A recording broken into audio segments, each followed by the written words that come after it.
안녕하세요. 저희 아이가 이제 초등학교를 졸업하고 곧 중학생이 되네요. 그간 별일이 다 있었죠. 그중 기억에 남는 일은 제가 갑상선 암 수술을 하게 되어서 아들 앞에서 엉엉 울었던 게 아직도 엊그제처럼 가슴에 사무칩니다. 생존율이 높은 착한 암이라지만 그거야 1기 정도에 발견되었을 시 하는 말이고, 저는 2, 3기 정도라 크기도 꽤 크고 이미 전이도 된 상황이었습니다. 지금은 수술받고 5년 지나 완치 판정을 받긴 했지만 언제 재발될지 몰라 주의 깊게 지켜보는 편이고요. 아이가 어릴 때 중병 걸리셨던 분들은 아시겠지만 적어도 아이가 성인이 될 때까지만, 아니면 시집 장가 보낼 때까지만 건강하게 살아있길 소망하게 됩니다. 그 마음이 참 아리죠. 그 일과 더불어 지금은 의절에 연락조차 하지 않는 신우년 생각도 같이 나네요. 어떻게 신우랑 이야기가 이어지냐고요? 제 얘기 들으면 모두들 기함을 하고 입을 다물지 못한답니다.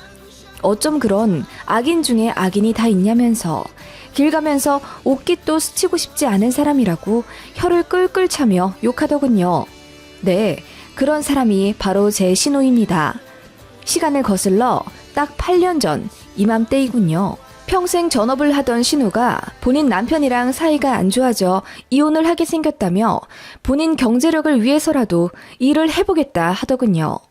이렇다 할 경력이 없어 회사에 취직을 못하던 신우는 어디서 주워들었는지 연봉 1억을 꿈꾸며 보험 설계사 일을 시작하더라고요. 그런데 워낙 성격이 별나 주변에 사람들도 없는 외골수 스타일이라 인맥이 좁은 신우였어요. 저희한테만 그러나 했는데 그냥 친구들한테도 받기만 할 뿐 베풀지 않는 스타일이라 모든 인연은 1, 2년 안에 손절당했고, 저희 부부한테도 결혼할 때 축의금은커녕 도리어 받아간 돈만 몇백은 됩니다. 저희 아이 태어났을 때도 고모랍시고 내복 한 장 안 사오더라고요. 저는 이런 일이 인터넷에서만 올라오는 줄 알았는데 정말 제 신우가 그런 고모일 줄은 생각도 못했습니다. 신우는 본인 조카한테 100원도 쓰기 아까워해서 저희 아이가 고모 손잡고 편의점 가서 쭈쭈바라도 하나 사달라고 할까봐 그 더운 날 일부러 먼 곳으로 빙 돌아가자고 하는 신우입니다. 그런 짠순이 스타일이라 인맥이 좁으니 당연히 영업도 제대로 하지 못했습니다. 그래서 근근히 가족, 친척들에게 도움을 요청하며 보험을 가입해 주길 원했죠. 저는 이미 처녀 때부터 들어오던 실비도 있었고 결혼하면서 남편이랑 같이 암보험에도 들었기 때문에 아직까지는 필요한 보험이 없었어요. 남편이나 저나 좀 이런 면에는 칼같기 때문에 필요 없는 보험이나 적금 같은 건 웬만해선 들지 않고 버텼습니다. 신우는 만날 때뿐만 아니라 거의 매일같이 전화와 문자를 해서는 저희에게 필요도 없는 고가의 보험을 들어달라 졸라댔어요. 언니 돈 많잖아요. 제 생각해서라도 하나만 들어주시면 안 돼요? 이거 되게 좋아요.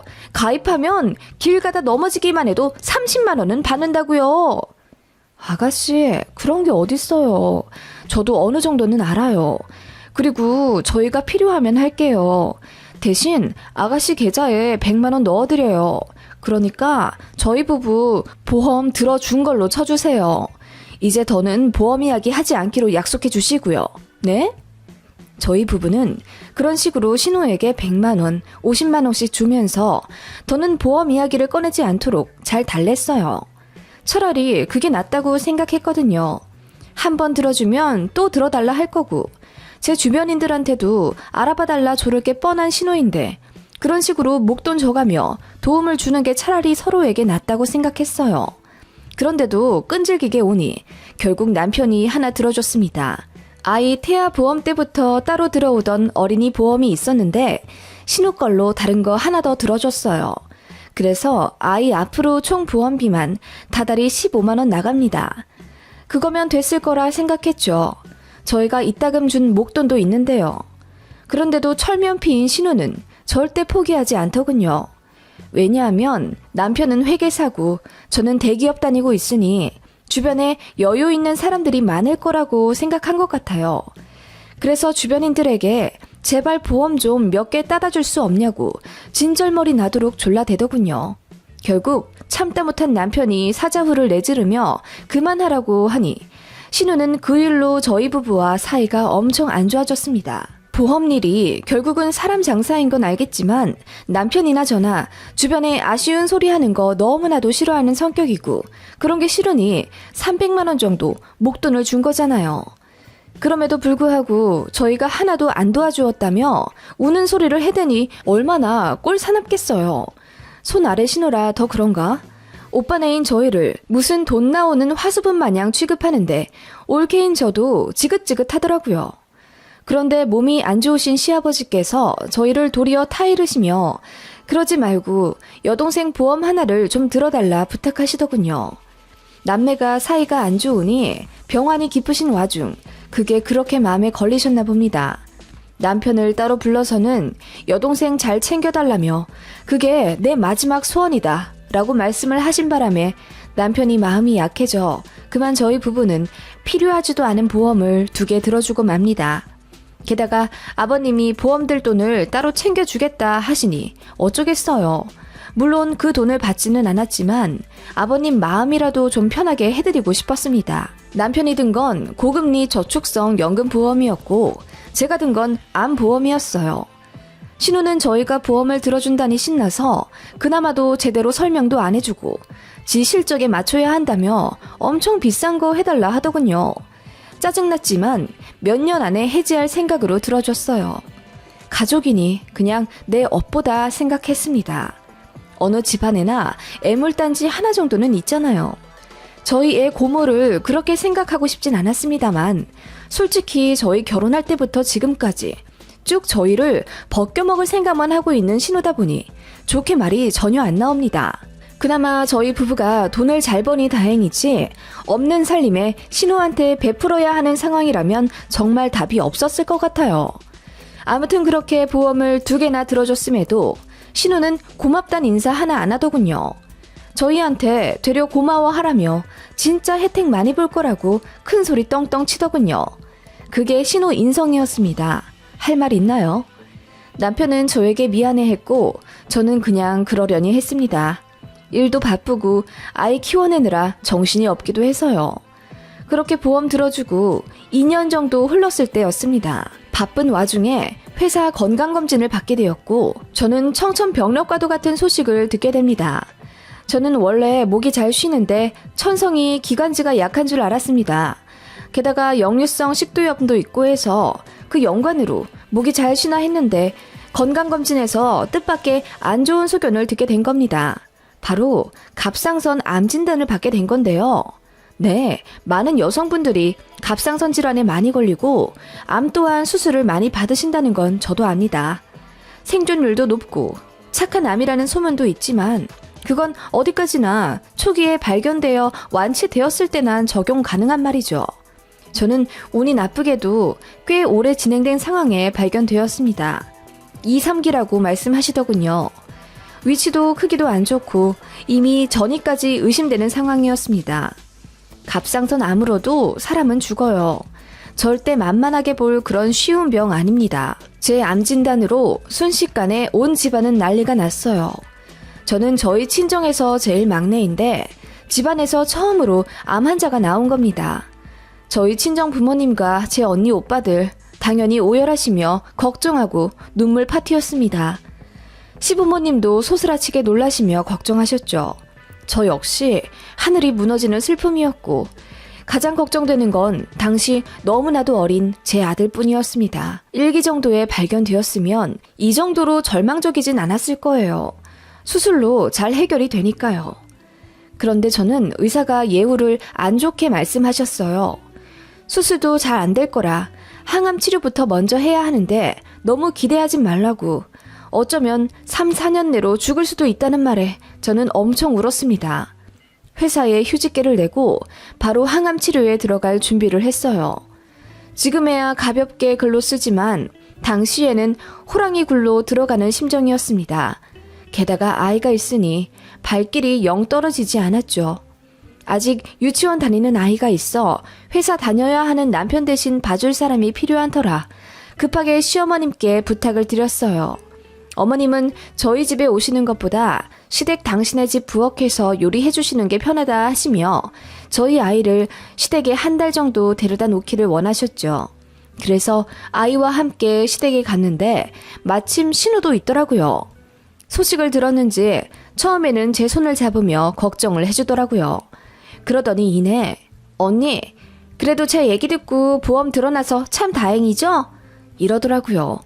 순간 벙쪄서 제가 다시 물어보니 신우가 슬쩍 웃으며 제 말 듣고 암보험 드러나서 그래도 돈 더 받을 수 있잖아요. 이번에 암 진단금도 700만 원 정도 나오죠? 제가 다 계산해 봤어요. 진짜 다행이에요. 보험 들어놓은 지 그래도 1년은 넘었잖아요. 라고 속 모르는 이야기만 해대더군요. 진짜 사이코패스인 줄 알았습니다. 그 말에 남편도 열받아서 무슨 말도 안 되는 소리냐며 그딴 말 할 거면 그냥 아무 말 하지 말고 있으라니 신우가 기분이 나빴던지 더 악에 받쳐서는 내 말이 맞잖아. 어쨌든 내 덕분에 몇백은 더 이득 보는 건데 고맙다고 해야 하는 거 아니야? 아무리 암이라도 현실적으로 돈 생각도 해야지. 그런데 언니 가입한 다른 보험에서도 갑상선을 잘 쳐줘요? 거기는 100만 원만 해준다던데 내가 전화해볼까요? 하면서 더 돈돈거리더라고요. 너무 골 아프고 더 듣기 싫어서 보험 얘기 그만하고 싶다고 하고 말을 끊었습니다. 그랬더니 신우가 저에게 꼭 고맙단 말을 들어야겠다는 듯 제 말 들어서 다행이죠? 네? 그래도 내 말 듣고 보험 들어서 몇백만 원이나 타내네요. 진짜 다행이에요. 이러길래 제가 소리를 빽 지르며 뭐가 다행이란 말이에요. 내가 암 걸린 게 다행이라고요? 아가씨, 말 좀 가려해요. 나 간단한 암 아니고 위치도 크기도 안 좋고 전이까지 됐어요. 위험하다고요. 무슨 점 떼어내듯이 수술하면 끝나는 줄 알아요? 진짜 듣자 하니 어이가 없어서. 아가씨라면 나 같은 상황에 그런 얘기 들으면 기분 좋겠어요? 라고 언성을 높이니 신우가 깔깔 웃더라고요. 언니, 진짜 하나만 알고 둘은 모르네. 어차피 걸릴 암이었잖아요. 무슨 나 때문에 걸렸어요? 내 덕분에 몇백이나 타내면 고마운 줄이나 아시라고요. 나 같으면 반절 뚝 떼어서 고맙습니다 하고 신호 주겠구만. 그 말에 남편이 언성을 높여 제정신이냐고 따졌고 저는 아이 앞이라 애써 참고 말렸습니다. 신우는 부부가 인성이 그 모양이니 제가 암에 걸렸다며 미친 소리를 해댔고 급기야 고마워하지도 않을 거면 암 진단금이나 내놓으라고 소리를 지르더군요. 저희 난리에 시부모님까지 뒤늦게 아셔서 말리시고 신우를 쫓아내다시피 하며 집으로 보냈어요. 그렇게 신우 때문에 가슴에 대못을 박으니 기분 처참하더군요. 애써 마음을 가다듬으며 아이를 시어머니께 맡기고 돌아오는 길에 얼마나 울었는지 모릅니다. 남편은 너무나 미안해하면서 신우 딱이라도 때릴 것을 그랬다며 분통 터져 했고 저는 그냥 됐다고 했어요. 그렇게 바로 저는 항암 치료에 들어갔고 매일매일 소주 10병 먹고 숙취에 시달리는 듯한 느낌을 이겨내며 어떻게든 암을 이겨내보고자 노력했습니다. 그렇게 병원 오가며 죽을 듯이 항암 치료 이겨냈고 결국 약이 잘 맞았는지 암 크기가 작아져 수술도 하게 되었어요. 수술만 하게 되면 얼마나 좋을까 하고 남편 손잡고 기도하던 날이 있었는데 수술 역시 잘 되었습니다. 그렇게 저는 1년여 동안 고생 생고생을 하며 제 몸속에 있는 암들을 모두 이겨냈어요. 다 끝내고 나니 살이 12kg이나 빠져 있더라고요. 몰골이 말이 아니라 친정부모님, 시부모님 모두 제 모습을 보며 기쁨과 슬픔의 눈물을 흘리셨어요. 저는 아이와 함께 살아갈 날이 더 늘어났다는 안도의 눈물을 흘렸고요. 뭐 그렇게 신우 말대로 암 진단금은 꽤 나오더라고요. 암 보험을 2개 들어놓은 상태라 총 합 900만 원 정도 받게 되었습니다. 수술비며 입원비도 넘치도록 보상받았고요. 그거 모두 아들 통장에 넣어줬어요. 그런데 보험금 수령받던 날 내내 연락 없던 신혼년한테 전화가 오더라고요. 제가 암투병하는 내내 문자 한 통 없던 그 여자가 돈 냄새는 기가 막히게 맡고선 연락을 한 겁니다. 언니, 수술 잘 끝냈다면서요? 축하해요. 네, 고마워요. 근데 왜 전화했어요? 저는 아가씨 목소리 별로 듣고 싶지 않은데요. 언니는 여전하다니까. 다른 게 아니라 이번에 보험금 좀 두둑하게 받으셨죠? 내가 다 알아보긴 했는데. 네, 아가씨 말대로 많이 받았어요. 왜요? 언니, 저 곧 이혼할 것 같은데 미안하지만 그 돈 좀 빌려줄래요? 당장 집부터 구해서 나가고 싶은데 보증금 할 돈도 없어서요. 그 말에 어이가 없어서 헛웃음을 치니 신우가 제발 한 번만 도와달라며 조르더군요. 보험 들어달라고 했을 때처럼요. 그 징징거리는 말투에 노이로제가 걸릴 정도였습니다. 제가 그 돈 아들 통장에 이미 넣어놨다고 하니 그럼 조카 통장이라도 좀 빌려달라는 개념 없는 말에 열이 받아 바로 소리를 질렀습니다. 내가 생고생해서 투병한 암보험금을 왜 널 줘야 하는데? 그동안 넘치게 도라이짓 했으면 됐지. 너는 네 올케 언니가 암 수술하고 나왔는데 그딴 소리 하고 싶니? 너 이혼한 거랑 나랑 무슨 상관인데? 너는 나 죽을 뚱 살 뚱 치료받을 때 음료수 하나 갖고 병문안 온 적 있어? 전화 한 번 안 했지? 그래 놓고 뭐? 도와달라고? 야, 정신 차려! 제가 결혼하고 나서 처음으로 신우에게 반말을 하며 소리를 지르니 신우가 당황하며 아무 말 못하더군요. 그러더니 어떻게 자기한테 그런 식으로 말할 수 있냐며 훌쩍대길래 다신 연락하지 말라고 소리 지르고 끊어버렸습니다. 그리고 차단했죠. 남편한테도 시부모님한테도 다 말했습니다. 신우가 이렇게 나오니 저는 더 이상 가족의 연을 이어갈 수 없다며 얼굴 안 보고 연락 안 하고 산다고 했더니 다들 이해하더군요.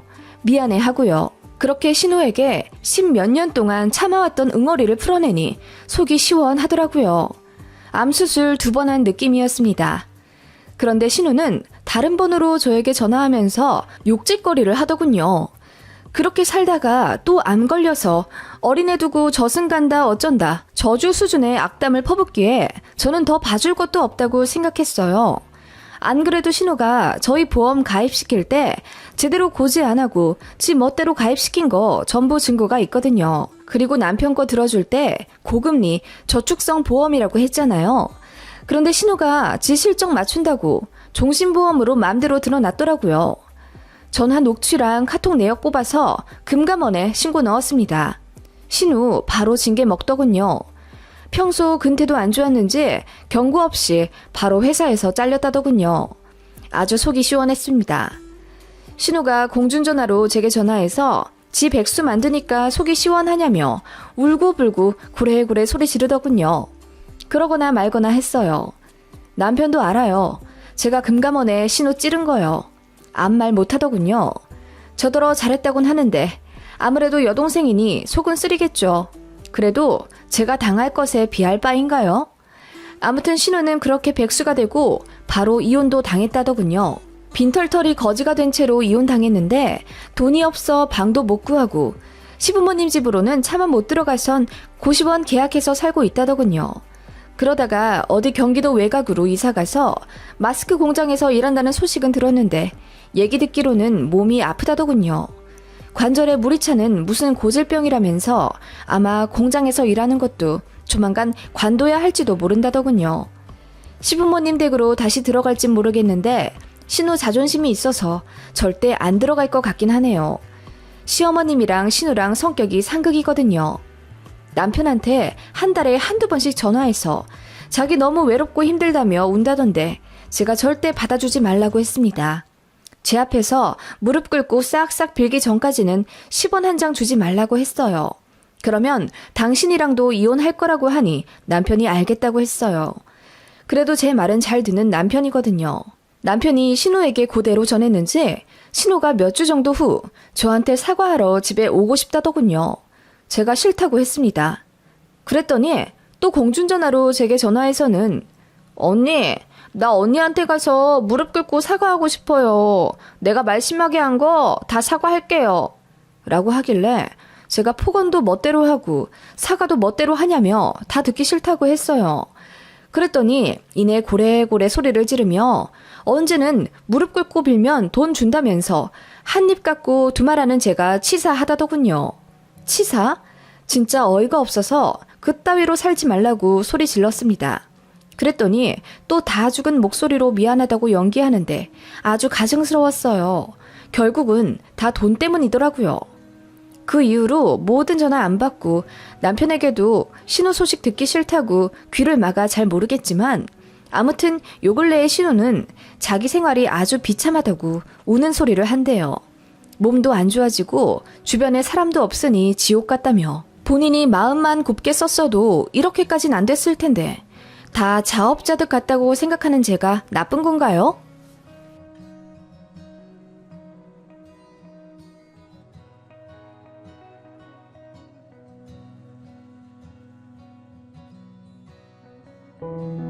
안녕하세요.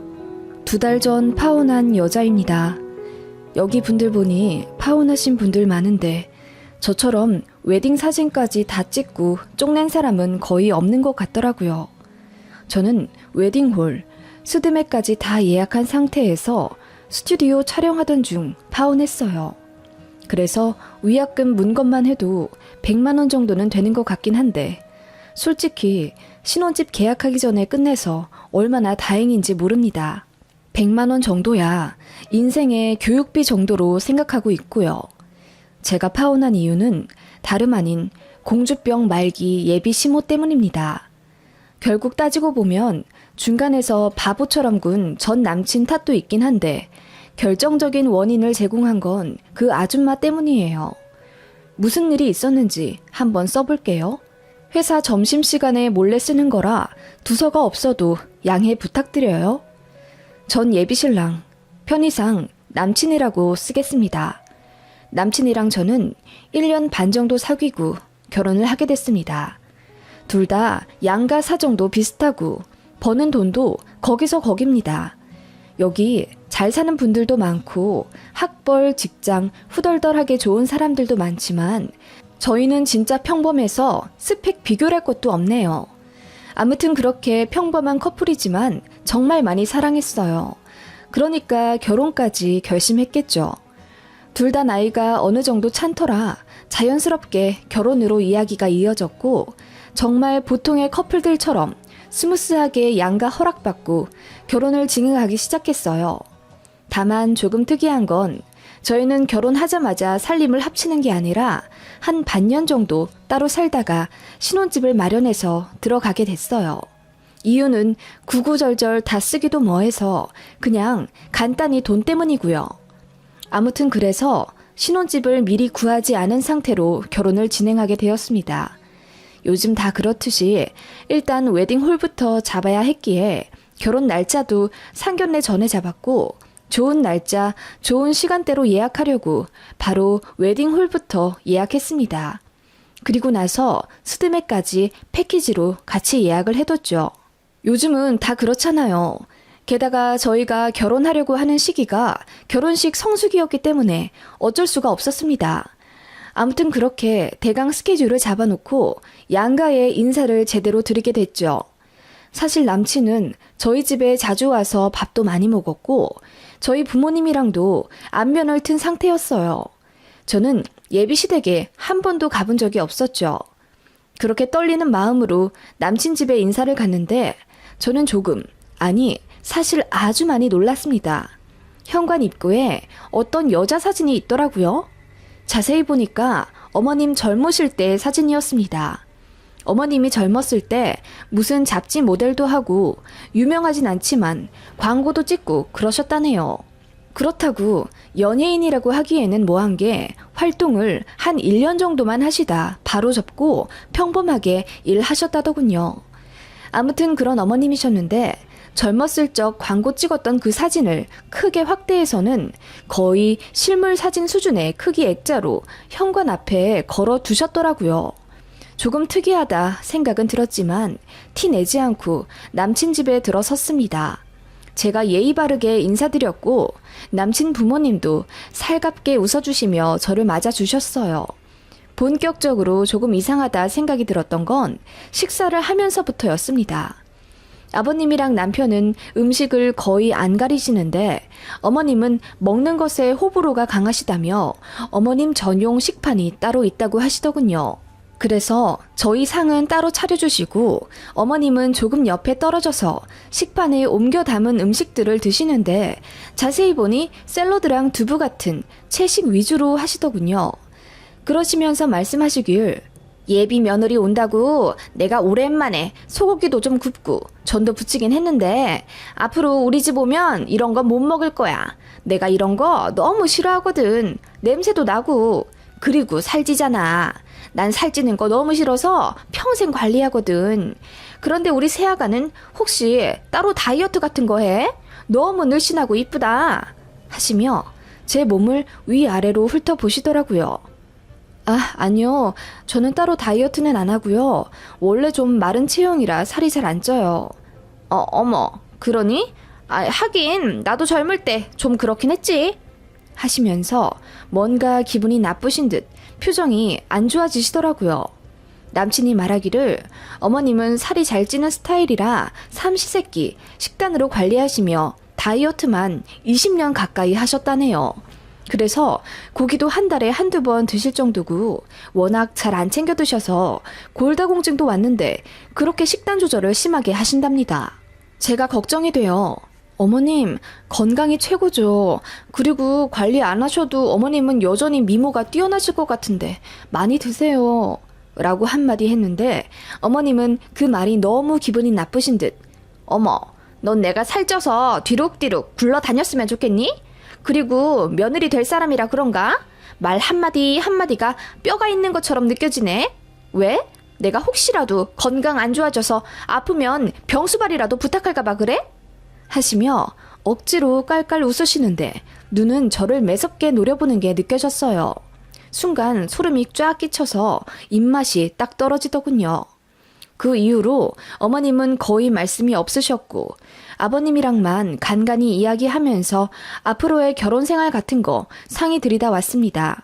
제가 남친 집에서 나오며 남친에게 나 어머님한테 무슨 실수한 걸까? 어머님 기분이 좀 나쁘신 것 같아. 라고 말하자 남친은 그냥 대수롭지 않게 아니, 난 괜찮은 것 같은데? 신경 쓰지 마. 우리 엄마 원래 좀 그래. 이러더라고요. 그런데 그날 저녁 남친에게 전화가 왔습니다. 정말 황당했죠.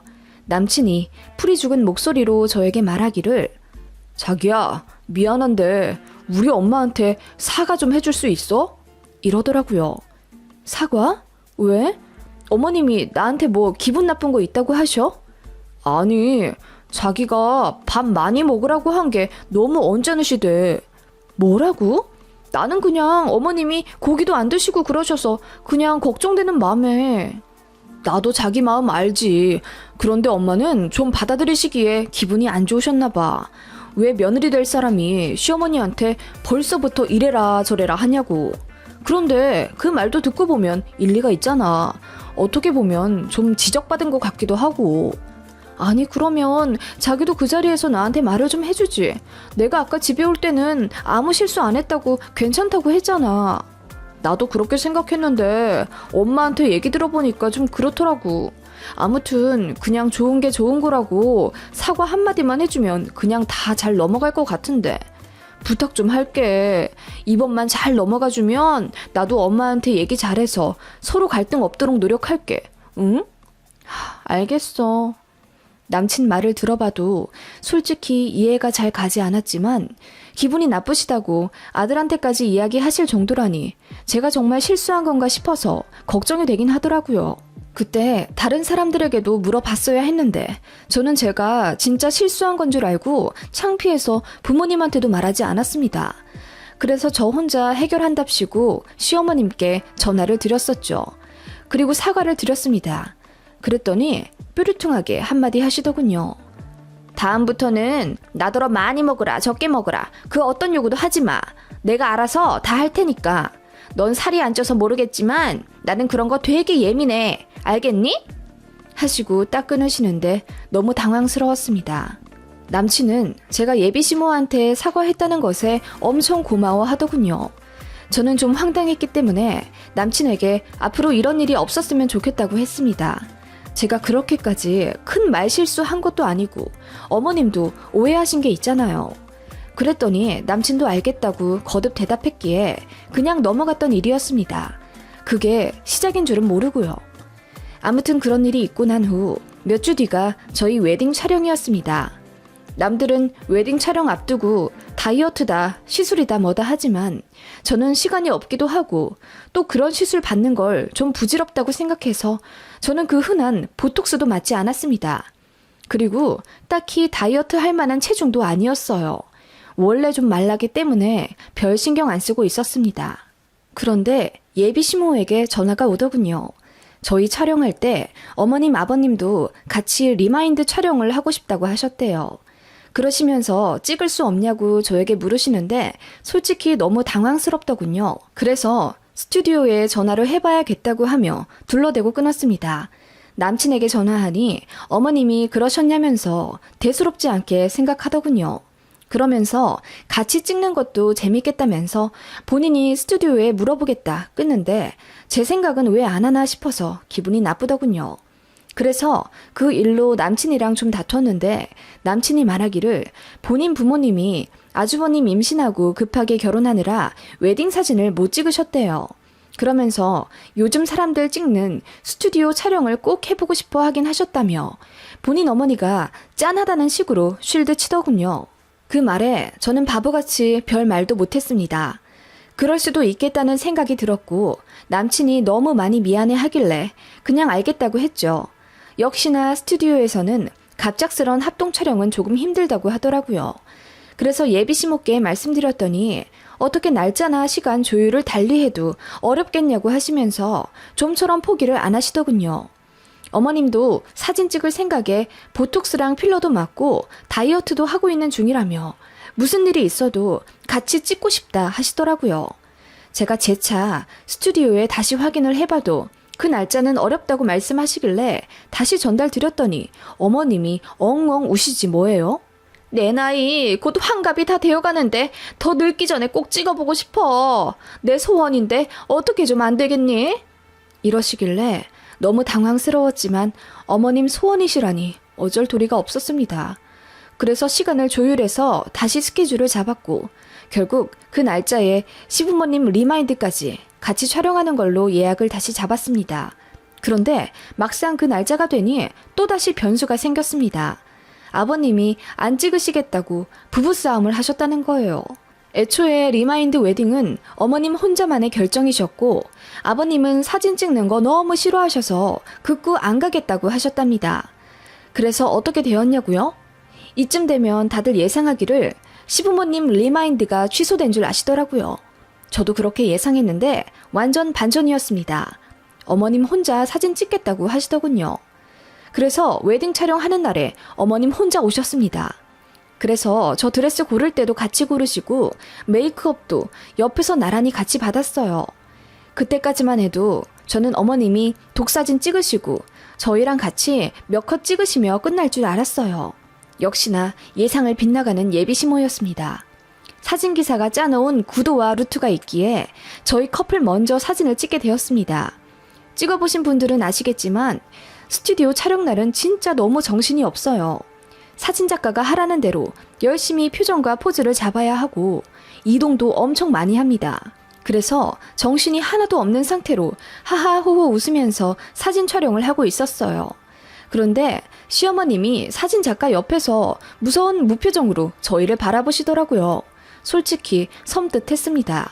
그렇게 저를 노려보다시피 응시하시던 어머님은 갑자기 사진작가의 컷을 무시하고 본인도 아들이랑 찍겠다며 돌발 요청을 하시더라고요. 사진작가가 의아한 표정을 지으며 어머님이랑 아드님이랑도 사진을 찍으시겠다고요? 라고 묻자 어머님이 본인도 똑같이 찍고 싶다며 조르더라고요. 얼떨결에 알겠다고 하고 제가 찍던 자리에서 나왔고 어머님이 남친 옆에 서시더군요. 그러더니 몸을 베베 꼬아가며 보기에도 민망한 포즈들을 열심히 혼자 하시더라고요. 어머님이 너무 튀는 포즈를 지으셔서 남친이랑 전혀 어울리지도 않았어요. 보다 못해 사진작가가 어머님 허리를 조금만 더 피시고요. 그렇게까지 몸 안 꼬우셔도 날씬하게 나오세요. 조금만 힘 빼시고 편안하게 찍으실게요. 했더니 어머님이 아니 젊은 사람들 보니까 이렇게 다 찍더만 나도 그렇게 좀 찍으면 안 돼요? 나 왕년에 잡지 모델도 하고 광고 찍은 사람이에요. 하시면서 불쾌한 티를 내시더군요. 그 말에 사진작가도 기분이 나쁘셨는지 급속도로 말이 줄어드시더라고요. 저만 중간에서 안절부절 못했습니다. 그렇게 어머님은 본인 아들이랑 보기에도 민망할 정도로 딱 붙어가며 정말 연인처럼 닭살 돋는 포즈와 표정으로 사진을 찍으셨어요. 누가 보면 정말 둘이 연인인 줄요.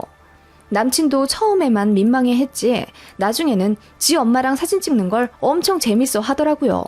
눈치가 없어도 너무 없다고 생각했습니다. 사진작가가 컷! 여기까지 찍을게요! 라고 말하며 중단했는데도 어머님은 더 찍어달라 조르셨어요. 집에서 연구해온 포즈가 있다면서요. 사진작가가 난처해하자 어머님은 그럼 혼자서라도 찍어달라며 포즈를 이리저리 잡아보시더군요. 그 모습이 정말 너무나도 민망했습니다. 그렇게 몇 컷 졸라 찍으신 어머님은 본인 드레스가 너무 무난해서 마음에 안 든다며 제 헬퍼 이모님을 본인 이모님처럼 부려가며 드레스 다른 거 입어볼 건데 도와달라 하시더군요. 그렇게 어머님은 본인 마음대로 드레스룸에 들어가서 옷을 막 고르시고 착장해서 나오셨습니다. 아주 새빨간 드레스에 가슴이 확 파져있는 보기에도 민망한 드레스를 어떻게 골라서 나오셨는지 그걸 입고 나오셨더라고요. 그러더니 이번엔 다 함께 셋이서 같이 찍고 싶대요.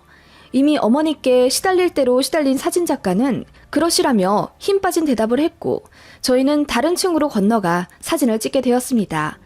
처음엔 어머님 먼저 가운데 두고 저희 커플이 양쪽에 서서 사진을 찍었어요. 그러다가 사진작가가 이제 어머님이 신부님 옆으로 가실게요. 신부님 가운데에 서주세요. 라고 했더니 어머님이 화를 내시며 얘를 왜 가운데 두고 찍어요? 얘 다른 데서 많이 찍었으니까 나 가운데 두고 많이 찍어줘요. 이러시더라고요. 사진작가도 참다 못해 화를 내며 그래도 아드님 내외 웨딩 촬영 아닙니까? 지금까지 찍은 사진으론 고를 것도 별로 없어요. 어머님 많이 찍어드렸잖아요. 원래는 이렇게 하면 안 되는데 그래도 어머님께서 요청하신 대로 편히 많이 봐드리고 있는 겁니다. 이러더라고요. 분위기가 순식간에 안 좋아졌고 헬퍼 이모님도 이렇게 두 사람 봐주는 거는 얘기 없지 않았냐면서 신부님 도와주는 것만으로도 벅찬데 저보다 어머님이 더 요청이 많고 피곤하다 하면서 이럴 거면 그냥 집에 가겠다고 선언하시더군요. 부랴부랴 제가 이쪽 저쪽 달래가며 분위기 좋게 해보려고 노력했어요. 오전까지는 정신이 없었지만 점점 현타가 오더라고요. 그래서 눈물까지 찔끔 났고 급기야 남친 앞에서 울어버렸습니다. 행복해야 할 웨딩 촬영 날에 이게 뭐냐며 울었더니 남친도 미안해하면서 어쩔 줄 몰라 하더군요. 그러면서 저한테 양해 구한답시고 하는 말이 엄마가 이런 거 처음 찍어봐서 그런가 봐. 여기까지만 찍게 하시고 이제부터 우리 찍자 라고 하길래 일단 알겠다고 했어요. 저도 어머님이 그때까지는 좀 어려웠기 때문에 남친이 알아서 중재했을 거라고 생각했습니다. 눈물 참고 메이크업 다시 하고 드레스도 다시 갈아입고 나왔죠. 어머님이 제 눈치를 조금 보시는 듯 하더니 분위기 전환한답시고 밝게 웃으시며 나 우리 며느리랑 같이 사진 찍고 싶어요. 아들 냅두고 우리 둘만 찍어줘요. 하시더라고요. 그렇게 어머님이랑 저랑 사진을 찍게 되었는데 처음엔 어머님을 의자에 앉히고 제가 옆에 서서 찍는 구도로 시작했습니다. 그런데 어머님이 마음에 안 든다 하시며 둘이 같이 서서 찍고 싶다 하시더라고요. 그래서 의자를 빼고 어머님이랑 같이 나란히 서서 찍었습니다. 찍는 와중에도 이게 뭐 하는 짓인가 싶더군요. 어머님은 한껏 엉덩이를 빼고 요란한 포즈를 지어가며 저랑 전혀 어울리지 않는 모습으로 카메라를 응시하셨어요. 사진작가가 둘이 같이 친해 보이게 손도 잡고 팔짱도 껴보라고 했으나 어머님은 그렇게 찍으면 본인 몸매가 뚱뚱하게 나온다 하시며 여전히 본인 포즈에 심취한 채 촬영에 열중하시더라고요. 그러더니 중간에 갑자기 모니터링을 하겠다며 찍은 사진을 보여달라 사진작가에게 요구하시더군요. 어머님은 찍은 결과물들을 보시며 짜증을 한껏 내셨어요. 뭐야, 내가 더 뚱뚱하게 나왔잖아. 오늘만을 위해서 내가 얼마나 많이 굶었는데 이건 뭐 작가님 능력이 없으신가 보네. 이러시더라고요. 사진 작가님은 다 포기했다는 듯 네, 제 잘못입니다 라고 하더군요. 진짜 민망했고 죄송했습니다. 그렇게 어머님은 여러 장소에서 저와 사진을 찍자고 주도적으로 촬영을 하시고 줄곧 제 몸매와 어머님 몸매를 비교해가며 예민하게 반응하셨습니다. 포토샵으로 본인 턱을 더 깎아줘야 하네, 허리를 좀 더 잘록하게 고쳐달라는 등 요구 조건도 많았습니다. 특히 저랑 같이 나온 사진에 특히 민감하셔서는 며느리보다 날씬하게 나오면 좋겠다며 제 허리가 비정상적으로 얇으니 포토샵으로 더 통통하게 해놓으라, 어쩐다 말도 안 되는 주장을 하시더라고요. 그렇게 사진 촬영이 4분의 3 정도 진행되었을까? 저는 너무 기분이 나빠서 더 이상 웃음도 안 나오더라고요. 남편이랑 어머님만 눈치 없이 신나서 촬영했고요. 어느새 어머님이 주인공 마냥 저보다 더 컷을 많이 찍으셨고 어느새 사진작가와 헬퍼 이모님은 저를 동정하기에 이르렀어요. 아니, 앞으로 좀 힘드시겠어요. 시어머니 되실 분이 좀 많이 적극적이시네요. 하시며 뼈 있는 말씀을 하시곤 제 등을 토닥이시며 위로하시기에 저는 얼이 빠져 웃음도 안 나오더군요. 어머님은 제 컷까지 뺏어가며 아예 본인의 웨딩 촬영인 것 마냥 사진을 찍고 드레스도 더 요구하시며 많이 바꿔 입으셨습니다. 정말 얼굴이 화끈거리더라고요. 급기야 나중엔 며느리는 식장에서 우리 아들이랑 사진 많이 찍을 테니까 냅두고 저랑 아들이랑 몇 컷 더 찍어줘 봐요. 그리고 며느리가 옆에 있으니까 내가 너무 뚱뚱하게 보여서 안 되겠어. 그냥 며느리는 따로 찍어줘요. 하시더라고요. 그렇게 누가 신부이고 누가 시어머니인지 모를 웨딩 촬영이 계속되었고